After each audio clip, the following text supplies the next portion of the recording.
Tres razóns polas que os galegos odiamos os eucaliptos. Número 1. O eucalipto é un extraño. A nosa biodiversidade non o recoñece, non o usa e non o necesita. Fixadevos en como sona un bosque de carballo autóctono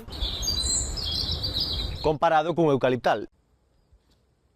Máis vacío que a concha en agosto. Número 2. Os eucaliptos non deixan que medren as autóctonas. Ocupa grandes espazos grazas ao seu rápido crecemento. Porque claro, acostumado aos secarrais de Australia, isto pa el é un spa de luxo. Ademais, liberan sustancias alelopáticas que dificultan o crecemento de outras plantas e cubren o chan con estas cortizas que tapan a luz. Número 3. O eucalipto é o mellor amigo dos incendios forestais. Quere ver o mundo arder, porque despois as súas sementes pirófitas serán as primeiras en xerminar. As raíces desecan o chan. As cortizas son combustible puro. E mesmo as súas follas funcionan como boomerangs que poden voar largas distancias para espallar o lume. Por sorte, existen colectivos como a Amabul, Adega ou Verde Gaia que loitan para facerlle fronte. Pero sen leis valentes e un compromiso institucional real, non hai maneira de frear esta praga. E que ademais é feo de cara.